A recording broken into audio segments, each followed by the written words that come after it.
Hi guys, ఇది ఒక digital microscope అన్నమాట. దీంతో అప్ టు 1000x జూమ్ చేయొచ్చు అని ఉంది. ముందుగా ఈ మైక్రోస్కోప్ అయితే మొబైల్ కి అయితే కనెక్ట్ చేస్తున్నాను. కనెక్ట్ చేసినట్టు దీని మీద లైట్స్ అయితే గ్లో అయినాయి. ఇప్పుడు ఈ మైక్రోస్కోప్ యూస్ చేసి నా హెయిర్ అయితే చూద్దాం చూడండి. ఒక్కొక్క తల వెంట్రుక ఎంత ప్రాపర్ గా కనబడుతుందో చూడండి. ఏదో సెట్ ఆఫ్ వైర్ లా ఉంది. హైలైట్ థింగ్ ఏంటంటే ఈ కెమెరాని మెడికల్ ఫీల్డ్ లో కూడా వాడతారు. స్కిన్ చూస్తున్నా చూడండి ఎంత డిఫరెంట్ కనబడుతుందో. ఇది ఒక ఎలక్ట్రానిక్ బోర్డ్. ఈ బోర్డు మీద కాంపోనెంట్స్ అయితే చెక్ చేద్దాం.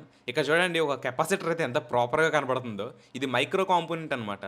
అండ్ దాని పక్కన ఒక డయోడ్ అయితే కనబడుతుంది. దాని పక్కనే చూడొచ్చు ఇది ఒక ఐసీ అనమాట. మొత్తం దాని పిన్స్ అండ్ సర్క్యూట్ ఎలా కనబడుతుందో చూడండి. ఇవి నేను రెగ్యులర్ గా యూస్ చేసే టీడబ్ల్యూఎస్ బడ్స్. ఈ బడ్స్ మీద చూసుకున్నట్టయితే మన చెవులో ఉండే వ్యాక్స్ అయితే చూడండి ఎలా ఉందో, చాలా వరస్ట్ గా ఉంది. ఏదైతే సౌండ్ వచ్చే హోల్ ఉంటుంది కదా, దాని మీద ఉన్న గ్రిల్ అయితే చూడండి వ్యాక్స్ తో నిండిపోయింది. ఇప్పుడు ఈ మొబైల్ డిస్ప్లేని అయితే చెక్ చేద్దాం. మీ అందరికీ తెలుసు ఒక డిస్ప్లేలో పిక్సెల్స్ అనేవి చాలా ఇంపార్టెంట్ అని.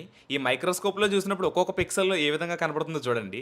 లైక్ 8 GB పిక్సెల్స్ అయితే కనబడుతున్నాయి అనమాట. స్క్రీన్ లో కనబడుతుంది ఏ యాప్ లోగో కమెంట్ చేయండి.